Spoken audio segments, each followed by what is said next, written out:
प्रतिदिन शिक्षाप्रद, रोचक व प्रेरक कहानियां सुनने के लिए हमारे YouTube चैनल स्टोरी स्टूडियो 2024 को सब्सक्राइब करें। अब हम शुरू करते हैं हमारी आज की कहानी, जिसका शीर्षक है विनम्रता और ज्ञान में गहरा संबंध। प्राचीन काल की बात है। किसी गांव में चंद्रभूषण नाम का एक विद्वान पंडित रहता था। उसकी वाणी में गजब का आकर्षण था। वह भागवत कथा सुनाने में निपुण था। उसकी वाणी से कथा का सार सुनकर लोग मंत्र मुग्ध हो जाते थे। इसीलिए उसके यहाँ पर रोज कथा सुनने वालों की भीड़ लगी रहती थी।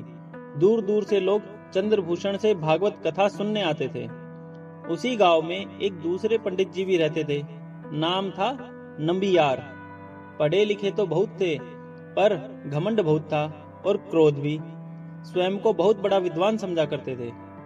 सोचते थे कि ये कल का छोकरा चंद्रभूषण जो अटक अटक कर कथा पढ़ता है, और कहा मैं शास्त्रों का मर्म जानने वाला विद्वान पंडित।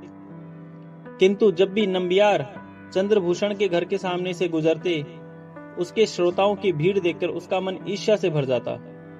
मन ही मन सोचता, यह चंद्रभूषण क्या जादू करता है कि इसके यहाँ दिनों दिन श्रोताओं की भीड़ बढ़ती ही जा रही है।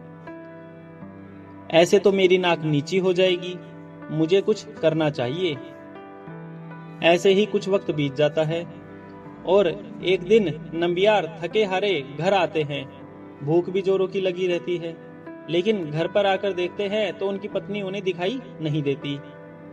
एक दो बार आवाज लगाते हैं, मगर कोई भी जवाब नहीं मिलता है। अचानक से नंबियार के मन में आशंका आती है कि कहीं मेरी पत्नी चंद्रभूषण के यहाँ कथा सुनने तो नहीं चली गई।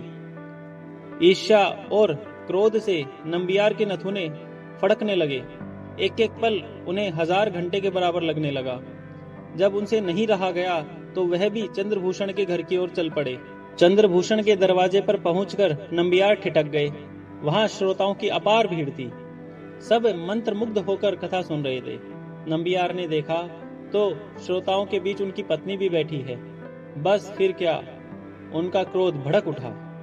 वह दनदनाते हुए चंद्रभूषण के आसन के पास पहुंच गए और चिल्लाकर बोले, चंद्रभूषण, तुम दुनिया के सबसे बड़े मूर्ख हो, और तुमसे बड़े मूर्ख ये सारे लोग हैं जो यहाँ इकट्ठा होकर तुम्हारी बकवास सुन रहे हैं। नंबियार की बात सुनकर चंद्रभूषण आश्चर्य में पड़ गया। कथा बीच में ही रह गई। सारे श्रोता नंबियार को भला बुरा कहते हुए अपने अपने घर लौट गए। घर पहुंचकर बाकी बचा खुचा गुस्सा नंबियार ने अपनी पत्नी पर निकाला और बोले, क्या जरूरत थी तुम्हें वहां जाने की? क्या मुझसे बड़ा विद्वान है वो चंद्रभूषण? मेरे पास शास्त्रों का भंडार है, मगर तुम्हें कोई बताए? लगता है तुम्हारी खोपड़ी में तो बुद्धि है ही नहीं। आज अपने पति के व्यवहार के कारण उनकी पत्नी पहले से ही दुखी थी, तो पलट कर बोली, क्यों अपने मुंह मियां मिट्ठू बनते हो? तुम ऐसे ही बड़े हो तो चंद्रभूषण की तरह इतने सारे लोगों को इकट्ठा करके दिखाओ, मैं तुम्हारे ज्ञान को मान लूंगी। मैं तो तुम्हारी जली कटी रोज सुनती हूँ, पर अब तुम दूसरों को भी अपमानित करने लगे। तुम्हें कोई और काम नहीं है सिवाय ईर्ष्या करने के। इतना कहकर तिल मिलाती हुई नंबियार की पत्नी अंदर चली गई। उस रात दोनों में से किसी ने भी भोजन नहीं किया। पत्नी तो थोड़ी देर में सो गई, पर नंबियार की आंखों में नींद नहीं थी। शाम की सारी घटना उनकी आंखों में तैर रही थी। रह रहकर उसी घटना के बारे में सोचते रहे। आखिर मैंने चंद्रभूषण का अपमान क्यों किया? वह जितना सोचते उतनी बेचैनी बढ़ती जाती। बाहर काफी सर्दी थी, मगर गला सूखने के कारण वह बार बार पानी पी रहे थे। यही बात सोचते सोचते नंबियार का सारा गुस्सा पश्चाताप में बदल गया और कहते हैं, यह मैंने क्या किया? मेरे मन में भगवान की भक्ति के नाम पर इतना बड़ा द्वेष, इतना क्रोध, और चंद्रभूषण के स्वभाव में इतनी विनम्रता। इतना अपमान सहने के बाद भी वह एक शब्द न बोला। जैसे ही सुबह का तारा दिखा, नंबियार ने पश्चाताप प्रकट करने हेतु चंद्रभूषण के घर जाने के लिए दरवाजा खोला। उन्होंने देखा चौखट के पास कोई आदमी कंबल ओढ़े बैठा है और वह जाड़े से सिकुड़ रहा है। जैसे ही नंबियार ने कदम आगे बढ़ाया, वह उनके पैर छूने के लिए आगे बढ़ा तो नंबियार ने बोला, यह क्या करते हो? कौन हो तुम? कहते हुए पीछे हट गए और उन्होंने उस व्यक्ति की ओर ध्यान से देखा।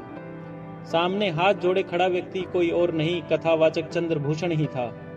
जब तक नंबियार कुछ कहते, चंद्रभूषण बोला, आपने अच्छा ही किया जो मेरा दोस्त मुझे बता दिया, लेकिन लगता है आप मुझसे अभी तक नाराज है।